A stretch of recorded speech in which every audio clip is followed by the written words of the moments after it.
मोहल्ले में परिवार के किसी एक से झगड़ा हो तो भी समझो पंगा तो पूरे परिवार से मोल लिया, लेकिन सास बहू के रिश्ते में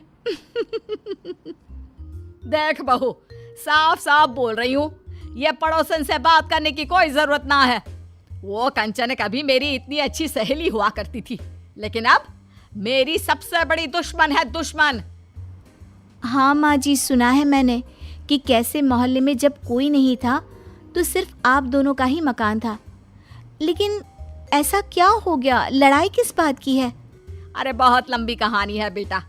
मैंने हर समय कंचन की मदद की, उसे दोस्त माना, उसके सुख दुख में खड़ी हुई, लेकिन वो तो मेरी पीठ पीछे ही लोगों से मेरी बुराई करती। हाँ माँ जी, ये तो गलत ही है। खैर छोड़िए, शाम के लिए सब्जी खत्म हो गई है, मैं बाजार जाकर आती हूँ। बहू सब्जी लेने जा रही होती है कि रास्ते में उसे पैदल कंचन आती दिखाई देती है। अरे साधना बहू, रुको तो। आवाज सुनकर भी कंचन की आवाज को वो कैसे इग्नोर कर देती। हे भगवान, कोई देख ना ले, वरना कहेगा सास की दुश्मन से बहू दोस्ती निभा रही है। अरे कहाँ जा रही है बेटा? जरा मुझे बाजार तक ड्रॉप कर देगी? हाँ जी आंटी जी, बैठिए। रास्ते में कंचन बहू को कहती है, तेरी सास को तो समझ में नहीं आता कि कौन क्या बोल रहा है, किसी की भी बात में आ जाती है। अब देख, मैंने उसके लिए कितना किया, लेकिन कैसे वो आसपास के लोगों से मेरे बारे में बात करती रहती है। किससे बात करती है आंटी? उल्टा लोगों ने तो बताया कि आप माँ जी के लिए कैसी कैसी बातें करती हैं। अच्छा, अरे वो तो लोगों को कहती है कि उसने मुझे यहाँ घर दिलाया, मैं काम पर जाती थी तो मेरे बच्चे पाले, मेरे पति को भी खाना देती थी। अब सच बताऊं तुझे, ऐसी बातें वैसे तो करनी ही नहीं चाहिए। तेरे ससुर की कमाई का तो तुझे पता ही होगा। रोहित भी तब तो छोटा था, तब थोड़े थोड़े जो खर्चे की जरूरत होती थी ना, मैं ही तो देती थी। अरे कितनी हेल्प की है मैंने, लेकिन मैंने तो किसी से नहीं कहा। और तेरी सास? तभी बाजार आ जाता है और कंचन को उतार कर बहू सब्जी लेकर घर आ जाती है। अरे क्या बात है, बहुत देर हो गई, कोई मिल गया था क्या रास्ते में? हाँ नहीं नहीं माँ जी, कोई नहीं। क्यों, ऐसा क्यों लगा आपको? अरे तू निकली थी ना, उससे पहले कंचन झोला लेकर निकली थी, तो मुझे लगा कहीं तुझे तो नहीं मिल गई ना। उसकी आदत है, माँ से बात करे ना करे, बच्चों को मक्खन जरूर लगाती है। अपनी ही ननद से बात नहीं करती, लेकिन उसके बच्चों को जाल में फंसा कर रखती है। पता है ना कितना किया था मैंने उसके लिए। बार बार एक ही बात सुनकर बहू को भी अब गुस्सा आ जाता है। अरे छोड़िए ना माँ जी, और सुनाइए। पापा जी तो इतना अच्छा नहीं कमाते थे, फिर आपका घर कैसे चलता था? ऐसे ही बेटा, थोड़ा इनकी कमाई, थोड़ा पैर समेट कर चलने की आदत और थोड़ी दोस्तों की मदद। लेकिन क्यों, ऐसा क्यों पूछ रही है? नहीं माँ जी, बस ऐसे ही। वैसे क्या कंचन आंटी भी मदद करती थी? अरे नहीं ना बेटा, उल्टा वो तो परेशान करती थी। मदद के नाम पर 100 रुपये भी इंटरेस्ट लगा कर देती थी। बहुत ज़रूरी होने पर पैसे लेने भी पड़ते थे। अरे कितना ब्याज खाया है इस औरत ने मुझसे।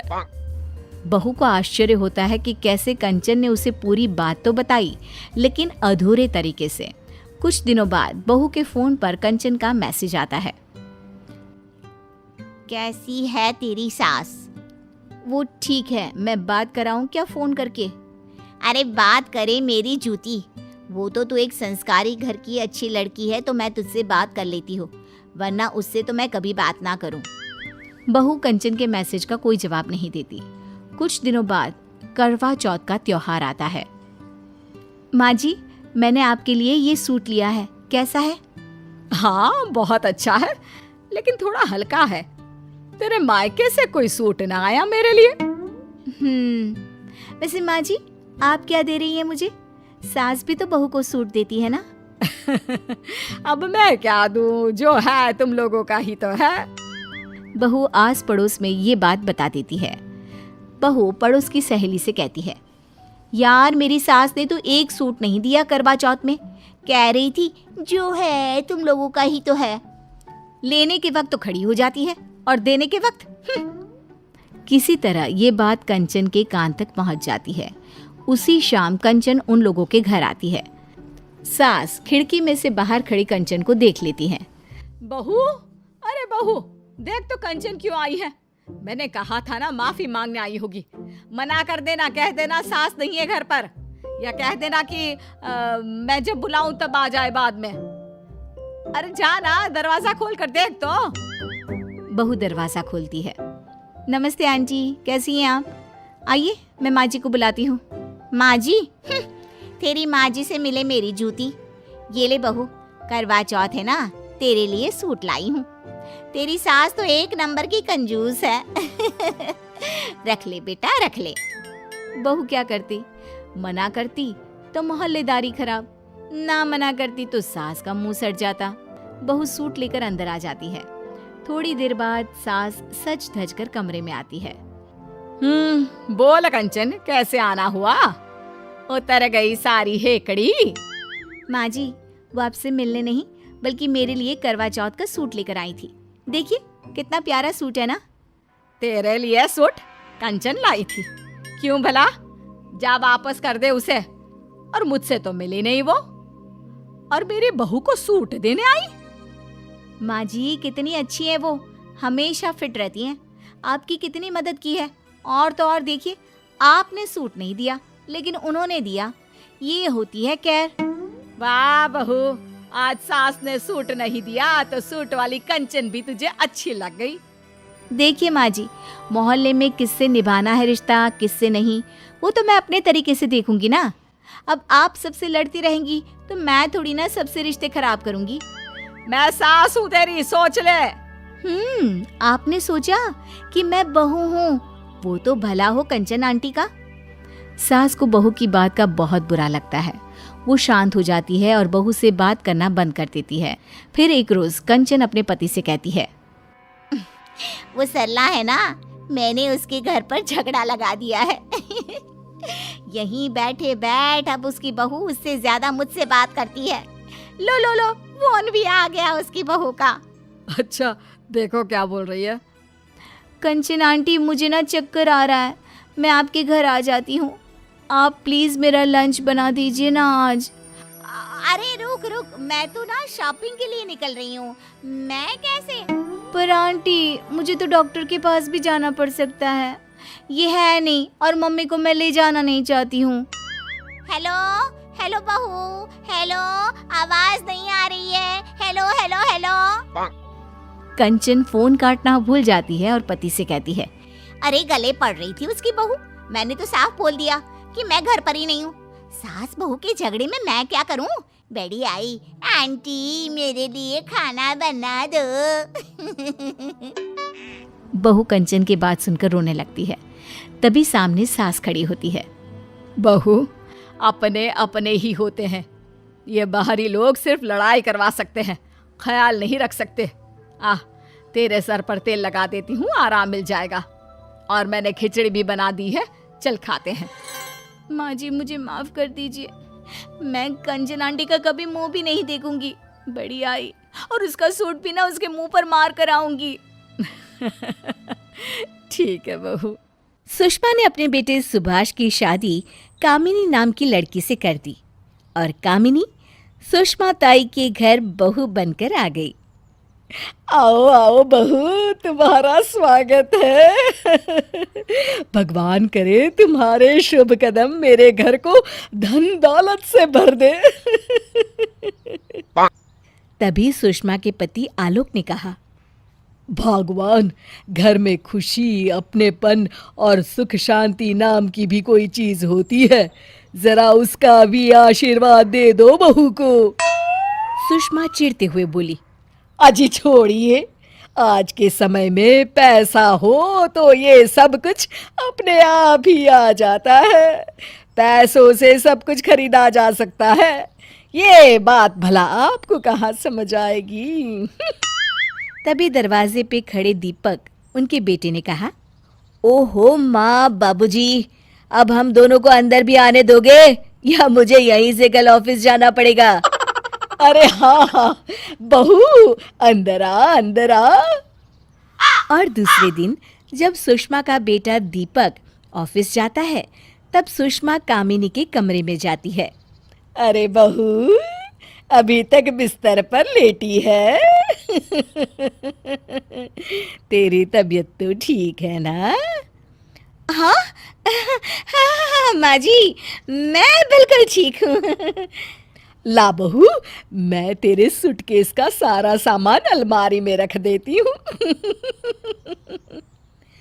दरअसल सुषमा कामिनी के ससुराल से आए गहनों को देखना चाहती थी। कामिनी की सास सुषमा चाहती थी कि वो जल्द से जल्द अपनी सहेली रेखा की तरह ही बहुत अमीर बन जाए।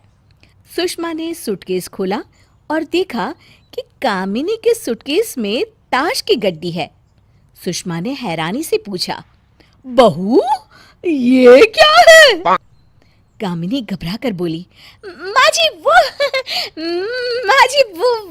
मतलब माँ जी ये ना ताश की गड्डी है। मैं ताश की बहुत माहिर खिलाड़ी रही हूँ और मैंने तो इस खेल को खेलकर लाखों रुपए जीते हैं। हाँ। लाखों रुपए की बात सुनकर सुषमा की खुशी का ठिकाना नहीं रहा। उसने कहा, भला कोई खेल खेलकर लाखों रुपए कैसे जीत सकता है बहू? तू मुझे बेवकूफ मत बना। अरे नहीं नहीं माँ जी, मैं सच कह रही हूँ। अच्छा, तो ठीक है, दिखा मुझे तेरे जीते हुए वो लाखों रुपए दिखा। वो ना माँ जी, जीते हुए पैसे तो मैं वापस हार गई थी, पर मैं इस खेल को खेलकर फिर से जीत सकती हूँ और जीते हुए पैसों से आपके लिए ढेरों गहने भी बनवाऊंगी। क्या? सच में बहू? हाँ हाँ बिल्कुल माँ जी, लेकिन क्या? लेकिन दीपक को ना मेरा ये खेल खेलना पसंद नहीं है माँ जी। अरे तू चिंता मत कर, उस नालायक को मैं देख लूंगी। खुद तो पैसे कमाता नहीं और बहू को भी कमाने नहीं देता। जब ये दोनों बाप बेटे बाहर चले जाएंगे ना, तब तू इस खेल को खेल लिया कर। अब कामिनी बेफिक्र होकर घर में ससुर और पति के गैर मौजूदगी में अपनी अमीर सहेलियों के साथ जुआ खेलती और उसकी सास सुषमा उनके लिए चाय पकौड़े बनाती। यार कामिनी, तेरा तो अच्छा टाइम चल रहा है, मैं आज फिर हार गई। लेकिन तूने क्या किस्मत पाई है, भगवान करे ऐसी सास सबको मिले। खेल खत्म होने के बाद कामिनी बोली, माँ जी ये देखो, आज की कमाई पूरे 1.5 लाख रुपए जीते हैं मैंने। अरे वाह बहू, वाह वाह वाह वाह, जीती रहे। मेरे नालायक बेटे और पति ने तो कभी इतना पैसा नहीं कमाया। अब कामिनी रोज घर में जुआ खेलती और खूब पैसे जीतती और धीरे धीरे घर में महंगे महंगे फर्नीचर और सामान भी आने लगे। ये देखकर दीपक को शक हुआ। एक दिन सुषमा बोली, बहू, कल मैंने अपनी सहेली रेखा को इस खेल के लिए बुलाया है। तू एक बार उसे हरा दे बस। वो ना अपनी अमीरी का बहुत दिखावा करती है। हाँ। अगले दिन रेखा जुआ खेलने कामिनी के घर आई। सुषमा ने अपनी बहू को जुआ खेलने से पहले दही शक्कर खिलाया और पत्तों का खेल शुरू हो गया। देखते ही देखते कामिनी ने रेखा को बिल्कुल कंगाल कर दिया। रेखा अपने कीमती जेवर, कंगन और ढेरों पैसे हार गई। देखा रेखा, मेरी बहू को कोई नहीं हरा सकता। अरे इतना घमंड करना भी ठीक नहीं सुषमा। ये तो खेल है, कभी हार तो कभी जीत, लेकिन ज्यादा खुश मत हो। कल मैं दोबारा आऊंगी अपनी सहेलियों के साथ और आर पार का खेल होगा, फिर देखती हूँ। रेखा चली जाती है। तभी दरवाजे पर खड़ा दीपक अपनी पत्नी और माँ की इस जुए की बुरी आदत के बारे में सब कुछ जान जाता है। अगले दिन रेखा अपनी दोस्त सिमरन के साथ आती है। तो सुषमा, कहाँ है तुम्हारी बहू? ये देखो, मैं अपने घर के कागजात तक लाई हूँ। आज तो मैं सब कुछ दांव पर लगाने के लिए तैयार हूँ। आज मेरी तरफ से मेरी दोस्त सिमरन खेलेगी। बहू, ये ले मेरे घर के भी सारे कागजात और खेल शुरू कर। लालची सुषमा अपना सब कुछ दांव पर लगा देती है और जब सिमरन अपने पत्ते खोलती है तो गजब हो जाता है। कामिनी सब कुछ हार चुकी थी और ये देख सुषमा और कामिनी अपना सर पीटने लगते हैं। हे भगवान, अब मैं क्या करूं? मैं तो लुट गई, बर्बाद हो गई। अरे इस करमचली ने तो मुझे कहीं का नहीं छोड़ा। आज के बाद मैं कभी ये मनहूस खेल नहीं खेलूंगी। मैंने कहा था ना सुषमा, इतना घमंड और लालच ठीक नहीं। तभी वहां दीपक आता है और कहता है, माँ चलो अच्छा हुआ तुम्हें समझ में आया कि ये खेल मनहूस है। चिंता मत करो, हम बर्बाद नहीं हुए हैं। रेखा आंटी और मैंने मिलकर ये नाटक किया आप दोनों को सबक सिखाने के लिए। दरअसल ये कागजात नकली है। ये सुनकर सभी हंसने लगते हैं और कामिनी और सुषमा को अपनी भूल का एहसास होता है। एक गांव में एक शरीफ परिवार रहता था। वो ज्यादा अमीर तो नहीं थे पर एक दूसरे पर प्यार भरपूर करते थे। उनके बेटे की शादी एक लालची लड़की सलोनी से हो जाती है जो हर समय पैसों की लालच में रहती है। सुनो जी, कल किटी पार्टी में मुझे किटी सेट लेने के लिए कुछ पैसे चाहिए। महीने में इतनी पार्टियों में जाती हो, अब हर पार्टी के लिए अलग गहने चाहिए क्या? हाँ तो आप क्या चाहते हैं, वही घिसे पिटे कपड़े पहनती रहूं? वहाँ मेरी सब सहेलियां होंगी, नए कपड़े पहन के आएंगी और मैं वही पुरानी साड़ी और गहने। कितनी बार कहा है अपनी बराबरी वालों से दोस्ती रखा करो। आजकल इस महंगाई में तो या तो प्याज ले लो या गहने। आप तो बस मुझे ही सुनाते रहना, कभी अपनी आमदनी बढ़ाने का सोचना भी मत। फिर एक दिन, माँ जी, मुझे अपनी सहेलियों के साथ पार्टी में जाना है, तो वो गहने जो आपको अपने घर से मिले हैं ना, है वो मुझे दे दीजिए। गहने? हाँ गहने। आप तो ऐसे हैरान हो रही हैं जैसे जान मांग ली हो आपकी। हाँ हाँ, अब वही कसर बाकी है, वो भी पूरी कर देना एक दिन। आप ना ज्यादा मत बोलिए। एक तो ऐसा लड़का गले बांधा है जो अपनी पत्नी को ढंग के गहने भी नहीं लाके दे सकता। अरे अब तक तो अपने दहेज के कपड़े और गहने पहन के काम चला रही हूँ और ऊपर से आपके ताने भी सुनो। हमारे जमाने में बहुएं अपनी सास को गहने रखने को देती थी और ये बहू अपनी सास से गहने मांगने लगी। क्या जमाना आ गया है। सलोनी के इस लालची बर्ताव से सब घर वाले परेशान थे कि तभी सलोनी की दोस्त शिल्पा घर में आती है। कहने को तो शिल्पा भी अमीर घराने की बहू थी, मगर बहुत ही सुलझी हुई और समझदार थी। नमस्ते माँ जी, सलोनी घर में है? नहीं बेटा, वो तो अपनी सहेलियों के साथ पार्टी में गई है। ओहो अच्छा। क्या हुआ माँ जी, आप बड़ी उदास लग रही हैं।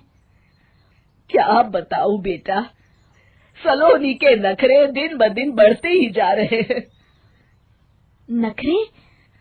कैसे नखरे माँ जी?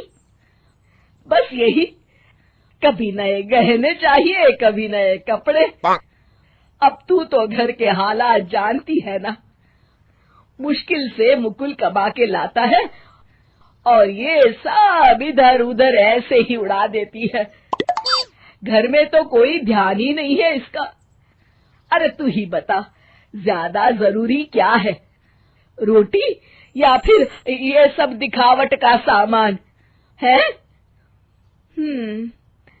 जरूरी तो रोटी ही है माँ जी, मगर ये बात सलोनी को अच्छे से समझानी होगी। अच्छा, वो कैसे? अब मैं जैसा कहती हूँ आपको वैसा ही करना होगा। फिर देखिएगा सलोनी कैसे लाइन पर आती है। अगले ही दिन शिल्पा अपने घर से बहुत सारे कपड़े, हीरे और जवेरात सलोनी की सास को देती है और उनके घर से सब अनाज, बिस्तर, बर्तन अपने घर ले आती है। जब सलोनी अपनी सहेलियों से गप्पे लड़ाकर घर वापस आती है तो अपनी अलमारी में इतने सारे गहने और कपड़े देखकर उसकी आंखें फटी की फटी रह जाती है। माँ जी, ये इतना सारा सोना और इतने सुंदर कपड़े, ये सब कहाँ से आए माँ जी? ये सब तेरे लिए तो है बहू, जा जी ले अपनी जिंदगी। सलोनी एक सुंदर सी साड़ी और खूब सारे गहने पहनकर घर में घूमने लगती है। कुछ देर बाद वो रसोई में पानी पीने के लिए जाती है तो देखती है कि पानी की बोतल्स खाली है।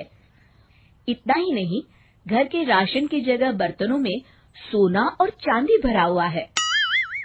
अरे माँ जी, हमारे घर का राशन कहाँ गया? कौन सा राशन बहू? हमारे बर्तन, राशन, इतना सारा फर्नीचर, कुछ भी तो नहीं है माँ जी।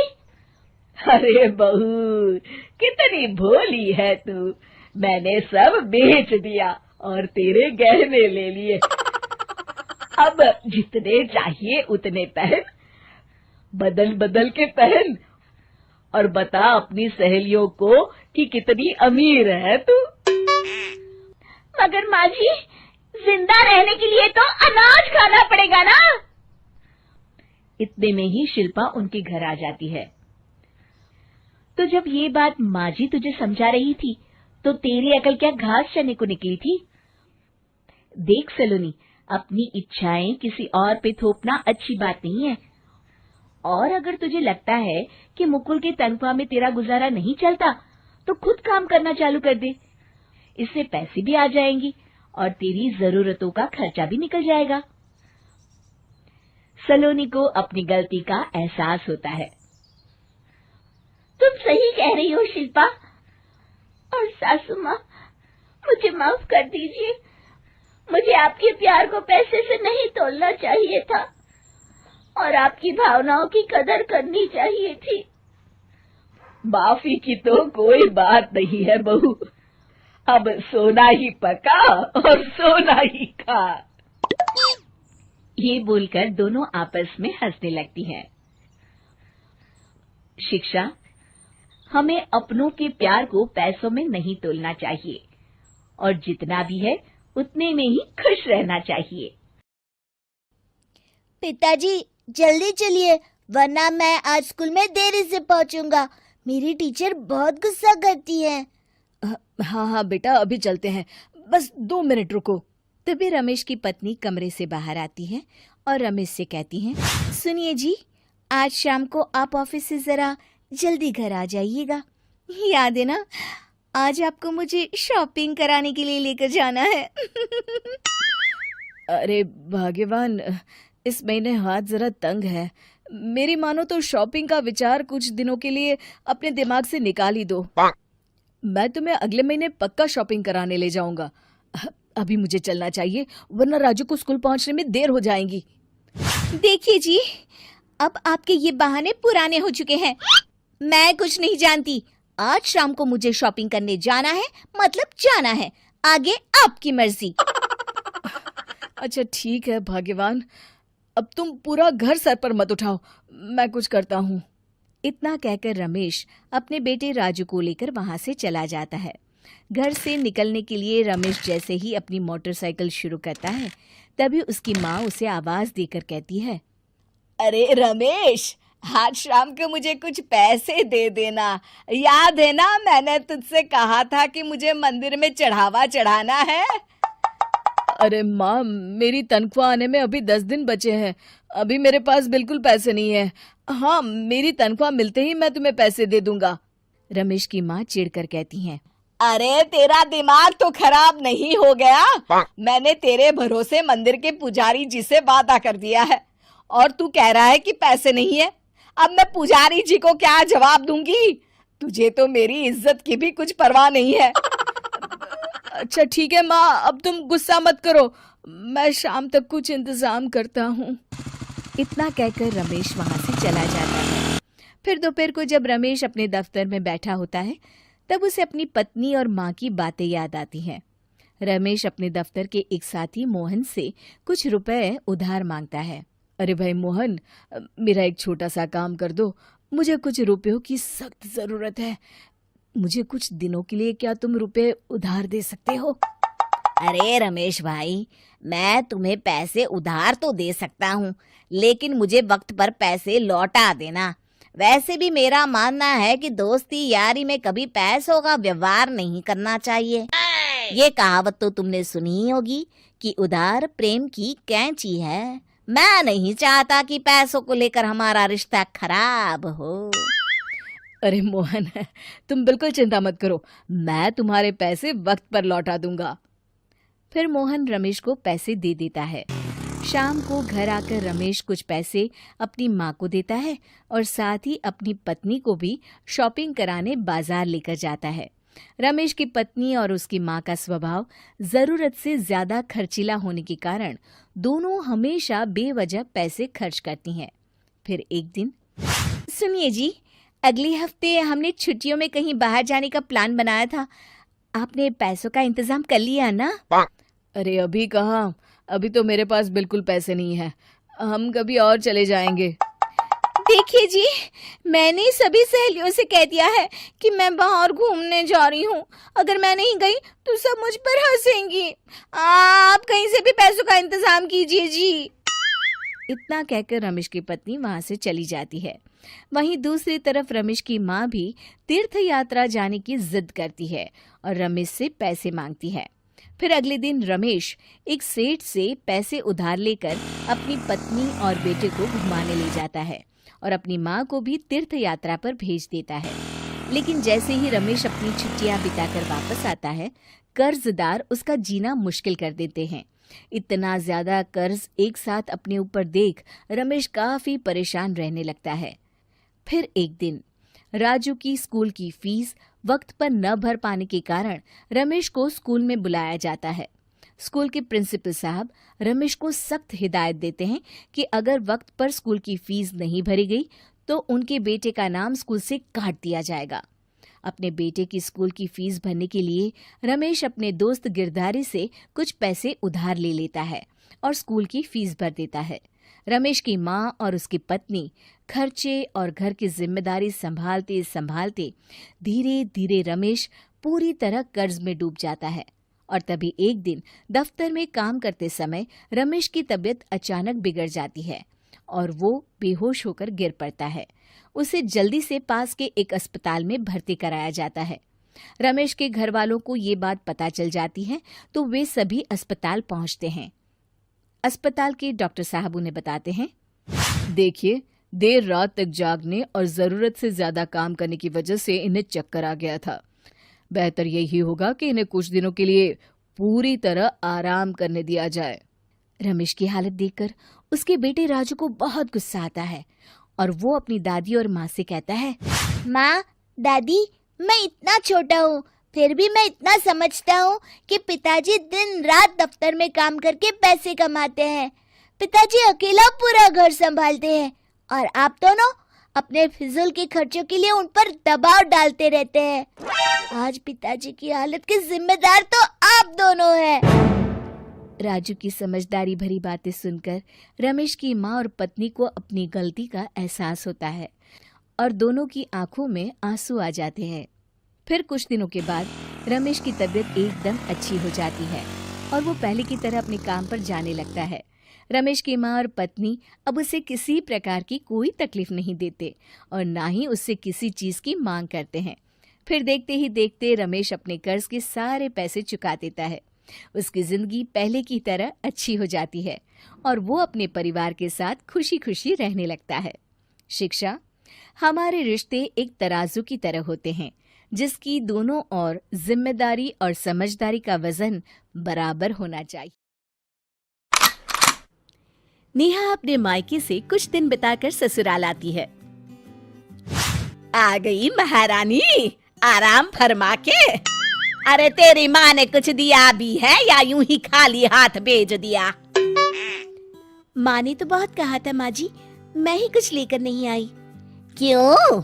माँ जी, आप कैसी बातें कर रही हैं? मेरी शादी को 5 साल हो गए। आखिर मेरे माँ बाप कब तक क्यों ही देते रहेंगे? हमारे यहाँ लड़की का खाली हाथ आना अपशगुन होता है। कहते हैं लड़की की माँ बीमार हो जाती है। बस करिए माँ जी, ये सब आप क्या कह रही हैं? जो बड़ों से सुना है वही तो बता रही हूँ। चुपचाप अपनी माँ से 5,000 रुपए मंगवा ले, वरना ऐसे अपशगुन का बुरा परिणाम भुगतना पड़ेगा। नेहा अपनी माँ से अपनी सास के बैंक अकाउंट में 5,000 डलवा देती है। अरे सुन, कल दिवाली है, अपनी माँ से मिठाई के लिए 1,000 रुपया मंगवा ले। अब क्या त्योहार पर तेरे घर से मिठाई भी नहीं आएगी? अरे सुन, कल मेरा जन्मदिन है, अपने घर से 1,000 मंगवा ले। इस बार तो मैं तेरे मायके के झुमके ही पहनूंगी। अरे सुनती है? अरे सुन, कल होली है, अपने भाई से कह के हम सब लोगों के कपड़े खरीदने के लिए पैसे भिजवा दे। कुछ दिनों बाद। अरे सुन, कल करवा चौथ है। करवा चौथ पर तो सास बहू दोनों की साड़ी बहू के मायके से ही आती है, ध्यान है ना? अपनी माँ से कह दे के 2,000 रुपए भिजवा दे। माँ जी, ऐसे रोज रोज? अरे हाँ भाई, अब रीति रिवाज है तो मैं क्या करूं, तभी तो 2,000 ही मांग रही हूँ। कोई सस्ती सी साड़ी ले आऊंगी।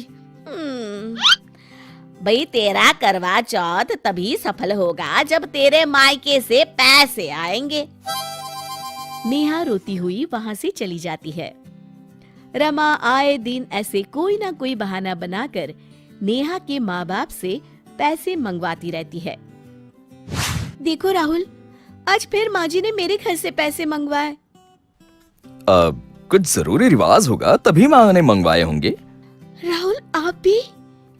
अरे ऐसे रीति रिवाज किस काम के कि लड़की के माँ बाप अपनी बेटी भी दे और जिंदगी भर कोई कर्जा भी चुकाते रहे। देखो नेहा, तुम जानो और माँ जाने, मुझे बीच में मत लाओ। मुझे ही कुछ करना पड़ेगा। आखिर मैं अपने घर वालों पर कब तक इन लोगों की मांगों का बोझ डालती रहूंगी। अगली सुबह। माँ जी, मेरे भैया को बेटा हुआ था ना, जय? हाँ हाँ, तब से ही देख रही हूँ। तेरी माँ को बड़ा घमंड आ गया है। ओफो, वो सब छोड़िए माँ जी, 2 दिन बाद जय का पहला जन्मदिन है। अच्छा, तो हमारे लिए क्या क्या तोहफे आएंगे? हे भगवान, नहीं माँ जी, मेरे मायके में प्रथा है, बच्चे के पहले जन्मदिन पर बुआ सोने का झूला लाती है। सोने का झूला? अरे तेरा दिमाग तो ठीक है। अरे एक सोने का झूला खरीदने में तेरे सारे गहने बिक जाएंगे। वो तो है माँ जी, पर वो झूला बुआ की सास की तरफ से होता है। भाई तेरा, भतीजा तेरा, झूला मैं क्यों दूं? रिवाज माँ जी, रिवाज। अगर आपने झूला नहीं दिलवाया तो कुछ ही दिनों में आप भगवान को प्यारी हो जाएंगी। ये कहकर नेहा जोर जोर से रोने का नाटक करती है। माँ जी, मेरी प्यारी माँ जी।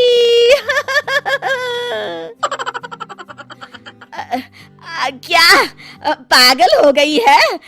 मुझे भरी जवानी में मरवाना चाहती है? नहीं माँ जी, तभी तो कह रही हूँ, आप एक सोने का झूला दे ही दीजिए, जान बची तो लाखों पाए। यहाँ तो जान बचाने के लिए लाखों गंवाने पड़ रहे हैं। सोच लीजिए माँ जी, आपका मन ना हो तो रहने दीजिए। मैं दिल पर पत्थर रख के सोच लूंगी, मेरी कोई सास थी ही नहीं। रमा देवी तुरंत बैंक से पैसे निकालकर नेहा को दे देती हैं। जा अपने मायके जाके मेरी तरफ से सोने का झूला दिया। अभी तो मेरे पूरे बाल भी सफेद नहीं हुए और मुझे मारने पर तुली है। आप भी ना माँ जी क्या क्या कहती रहती हैं। ठीक है, मैं आज ही चली जाती हूँ। अरे नेहा, तुम कहाँ जाने की तैयारी कर रही हो? और ये माँ क्यों रो रही है? आज उनका बैंक अकाउंट खाली जो हो गया है। मतलब? धत तेरे की। जाने दो भाई, तुम जानो, तुम्हारी सास जाने। सब रीति रिवाजों का चक्कर है। अरे छोड़िए जी, ये तो मेरे और माँ जी के बीच की बात है। ये लो माँ, मेरी तरफ से जय के लिए कुछ पैसे, आप जो ठीक समझे ले लीजिएगा। अरे नहीं नहीं बेटा, इतने सारे पैसे हम तुझसे नहीं ले सकते। क्यों माँ, आप तो हमेशा ही देती हैं, मुझे तो पहली बार मौका मिला है। नहीं नहीं बेटा, लड़कियों से। बस माँ, आज तक तो तुमने मुझ में और भैया में फर्क नहीं किया, फिर आज क्यों? रख लो माँ, ये तुम्हारे ही दिए हुए पैसे हैं। तभी नेहा का फोन बजता है। नेहा बेटी, इस बार अपने मायके से कुछ मत लाना। अब तेरी शादी को इतने साल हो गए हैं, अब ये सब चक्कर छोड़ देते हैं। अरे पर माँ जी, अपशगुन। अरे गोली मार ये शगुन अपशगुन को। इनके चक्कर में यहाँ दीवाला निकला जा रहा है। ठीक है माँ जी। शिक्षा, हमें दूसरों से उतनी ही उम्मीद करनी चाहिए जितना हम खुद दूसरों के लिए कर सकते हैं। लालची सास। राजू और रमेश बचपन के दोस्त थे और आज बहुत सालों बाद वो मिले। अबे रमेश, तुझे बेटी हुई है और तू अब जाके बता रहा है? तू तो जानता है राजू, बेटी हुई है, उसकी शादी, दहेज का खर्चा, इन सब बातों की मुझे बहुत चिंता हो रही है। क्या बात कर रहा है दोस्त, आज के जमाने में ऐसी बातें? राजू भाई, तुम नहीं समझोगे, तुम्हारे तो बेटा है ना, बेटी होती तब शायद समझते। अच्छा ऐसी बात है, तो ले, मैं अपने बेटे की शादी तेरी बेटी से करवाऊंगा, वचन देता हूं मैं। ठीक है राजू भाई। राजू ने रमेश को वचन दिया और अब 20 साल बाद राहुल और रश्मि दोनों बड़े हो चुके थे। राजू और रमेश ने उन दोनों की शादी करा दी। शादी के बाद रश्मि अपने ससुराल आ गई। ये तुम्हारा ही घर है। हाँ हाँ, और तू हमारी बहू नहीं, बेटी है आज से। जी माँ जी। कुछ समय बाद रश्मि के पति राहुल को विदेश जाना पड़ता है काम के लिए। जब राहुल विदेश के लिए रवाना हो जाता है, तब सुधा का व्यवहार रश्मि के लिए कुछ बदल सा जाता है। सुबह रसोई में रश्मि काम कर रही थी, तब माँ जी, आज खाने के साथ हलवा बना लूं क्या? क्यों भाई, देसी घी क्या तू अपने साथ दहेज में लाई थी? पर माँ जी, मैंने सोचा कि आज पूजा में भोग लगा देते हैं, तो इसीलिए कह रही थी। इतना ही पूजा के भोग के बारे में सोचती है तो क्यों ना अपने बाप से देसी घी के कनस्तर मंगा ले, हैं? रश्मि वहां से चली जाती है और अपने कमरे में आकर एसी चलाकर बैठ जाती है। तभी सुधा वहां आ जाती है। अरे ओ राजकुमारी, बिजली का बिल क्या तेरा बाप भरेगा? जी माँ जी, गर्मी बहुत है। काम की न काज की, दुश्मन अनाज की। चल जल्दी से उठ, और बाथरूम में कितने कपड़े पड़े हैं धोने के लिए, उन्हें धो दे। यहाँ काम चोरों की तरह पड़ी मत रह। इसी तरह रश्मि की सास रोज उसे ताने मारती और रश्मि मन ही मन उदास हो जाती। एक शाम रश्मि कपड़े धो रही थी और कुछ समय बाद सुधा वहां आ जाती है। माँ जी, आप यहाँ? अरे करम जली, इतना साबुन क्यों इस्तेमाल कर रही है? यहाँ कोई मुफ्त में नहीं आया है। जी मैंने तो केवल 1 चम्मच पाउडर ही डाला है। मुझसे जबान लड़ाती है। रुक, तुझे मैं अभी बताती हूँ। जैसे ही सुधा रश्मि की तरफ बढ़ती है, सुधा का पैर फिसल जाता है और वो जमीन पर गिर जाती है। हे भगवान, इस कामचोर ने तो मुझे गिरा दिया। जब से आई है मनुष्यती फैला रखी है। हाय, मर गई। मार डाला इस करमचली ने तो मुझे। हाय हाय। अरे माँ जी, आप गिर गई। आप बिल्कुल चिंता ना करें, मैं हूं ना। तभी रश्मि डॉक्टर को बुलाती है और डॉक्टर उन्हें इंजेक्शन लगाते हैं। मैंने इन्हें इंजेक्शन दे दिया है, इससे आराम आ जाएगा और पूरा हफ्ता इनको कंप्लीट रेस्ट करना है। जी डॉक्टर साहब। इतना कह के डॉक्टर चले जाते हैं और रश्मि दिन रात एक कर अपनी सास की सेवा करती है। उसी रात सुधा को होश आता है तो वो देखती है कि राजू सामने खड़ा है। अरे भाग्यवान, ये कैसे हुआ? मुझसे क्या पूछ रहे हो? अपनी लाडली बहू से पूछो। सुधा, तुम उसके साथ ऐसा व्यवहार क्यों करती हो? तुम्हें पता है, जब रश्मि तुम्हें कमरे में लेकर आई थी, तुम बेहोश हो गई थी और रश्मि ने फिर डॉक्टर को बुलाया और पूरा दिन तुम्हारी सेवा की, बिना कुछ खाए पिए, और यहाँ से एक पल के लिए भी हिली नहीं है वो। तभी रश्मि भी कमरे में आती है। लीजिए माँ जी, आपकी दवाई, इसे खा लीजिए, इससे आप जल्दी ही ठीक हो जाएंगी। रश्मि बेटा, मुझे माफ कर दो। मैं तुम्हें हमेशा ताने मारती रहती हूँ। नहीं माँ जी, ऐसा नहीं है, आप तो मेरी माँ की तरह हैं। और इसी तरह सभी फिर से खुशी खुशी रहने लगते हैं। शिक्षा, हमें कभी लालच नहीं करना चाहिए और हमेशा अपनों से अच्छा बर्ताव करना चाहिए।